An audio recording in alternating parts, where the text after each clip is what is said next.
ఉన్నారు. బీఆర్ఎస్ అధినేత కేసీఆర్ కు కవిత లేఖ రాసిన తర్వాత బీఆర్ఎస్ లో ఏం జరుగుతోందనే విషయంపై తెలంగాణ రాజకీయాల్లో పెద్ద ఎత్తున చర్చ జరుగుతోంది. ఆ లేఖ ఎవరు లీకు చేశారు అన్న దానిపై కవిత బీఆర్ఎస్ నాయకత్వాన్ని అడుగుతూ ఉన్నారు. కేసీఆర్ చుట్టూ ఉన్న దెయ్యాలే ఆ లేఖను లీక్ చేశారని, ఆ తర్వాత ఏదైనా ఉంటే పార్టీ అంతర్గతంగా మాట్లాడాలి, పార్టీలో లేఖ ఇలా బహిర్గతంగా మాట్లాడడం కరెక్ట్ కాదు అంటూ కేటీఆర్ కూడా మాట్లాడారు. కవితను నేరుగా ఉద్దేశించకపోయినా ఆ మాటలు కవితను ఉద్దేశించినవి అంటూ తెలంగాణ రాజకీయాల పెద్ద ఎత్తున చర్చ జరిగింది. ఇప్పుడు కవిత మీడియా చిట్చాట్లో సంచలన విషయాలు మాట్లాడారు. కవిత మాట్లాడిన మాటలు బీఆర్ఎస్తో తాడో పేడో తేల్చుకోవటానికే అనే సంకేతాలే ఇస్తూ ఉన్నారు. కవిత ఏం మాట్లాడారో ఇప్పుడు నేను మీకు చెప్పబోతూ ఉన్నాను. కవిత మీడియా చిట్చాట్లో సంచలన విషయాలు మాట్లాడారు. పార్టీ చీఫ్ కేసీఆర్, కేటీఆర్ ఇద్దరు లక్ష్యంగా ఈ కామెంట్స్ చేశారు. బీఆర్ఎస్ను బీజేపీలో విలీనం చేయాలని చూస్తున్నారు అంటూ కవిత సంచలన వ్యాఖ్యలు చేశారు. ఇది చాలా పెద్ద విషయం. తను జైల్లో ఉన్నప్పుడే అందుకు సంబంధించి కుట్ర జరిగింది అని.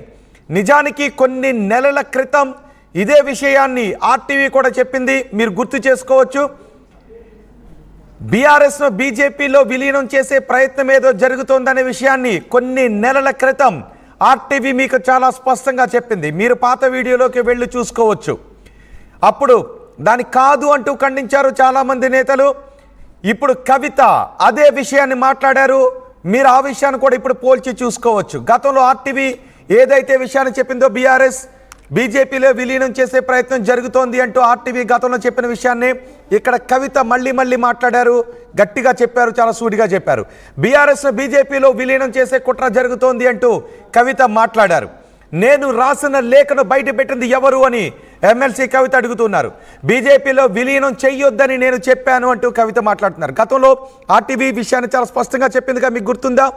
బీజేపీలో బీఆర్ఎస్ని విలీనం చేసే ప్రయత్నం జరుగుతుందని నేను వద్దు అని చెప్పాను అని కవిత అంటూ ఉన్నారు.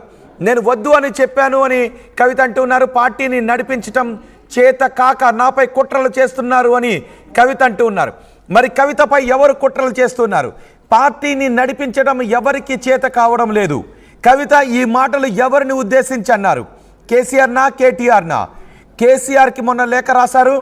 పార్టీ నేతలతో మీరు కలవడం లేదు, పార్టీ నేతలకు మీకు గ్యాప్ ఉంది, మిమ్మల్ని కలవటానికి కొంతమందికి మాత్రమే అవకాశం ఉంది, చాలామందికి మిమ్మల్ని కలిసే అవకాశం ఇవ్వడం లేదు, మై డియర్ డాడీ అంటూ ఆ లేఖను రాశారు. ఇప్పుడు కవిత మీడియా చిట్చాట్లో చాలా సంచలన విషయాలు బయటపెట్టారు. నా మీద కుట్ర చేస్తున్నారు అని కవిత అంటూ ఉన్నారు. మరి కవితపై కుట్ర చేస్తున్నది ఎవరు అనే విషయంపై కూడా ఇప్పుడు పెద్ద ఎత్తున చర్చ జరుగుతూ ఉంది. కవితపై కుట్ర చేస్తున్నది ఎవరు? పార్టీ నాయకత్వంపై కవిత డైరెక్ట్గా కామెంట్ చేశారు. పార్టీ నాయకత్వంపై డైరెక్ట్ అటాక్ చేశారు కవిత. తాడో పేడో తేల్చుకోవటానికే పార్టీ నాయకత్వం గురించి ఇప్పుడు మీడియా చిట్చాట్లో మాట్లాడారు కవిత.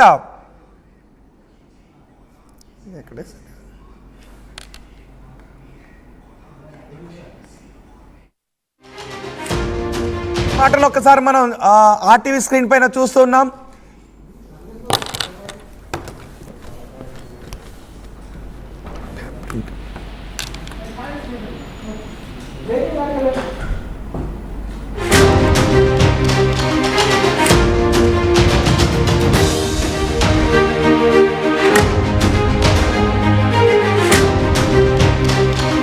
మాటల గురించి మీరేమనుకుంటున్నారు? మీ అభిప్రాయాన్ని కమెంట్ బాక్స్లో తెలియచేయండి. కవిత మాట్లాడిన మాటలు నేను ఒక్కొక్కటి చెప్తూ ఉన్నాను. కేసీఆర్కు నోటీసులు ఇస్తే ట్విట్టర్లో స్పందిస్తే సరిపోతుందని కవిత అంటూ ఉన్నారు. కేసీఆర్కి కాళేశ్వరం ప్రాజెక్టు గురించి నోటీసులు ఇచ్చారు. ఆ నోటీసులు ఇస్తే ట్విట్టర్లో స్పందిస్తే సరిపోతుందని కవిత అంటూ ఉన్నారు. అంతేకాదు కవిత ఒక వార్నింగ్ కూడా ఇచ్చారు, నేను అసలే మంచిదాన్ని కాదు అని.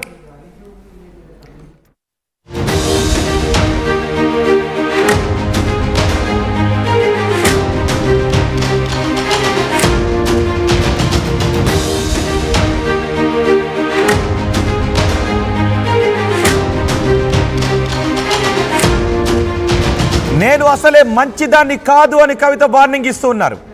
నా జోలికి వస్తే ఊరుకోను అని కవిత డైరెక్ట్ వార్నింగ్ ఇచ్చారు.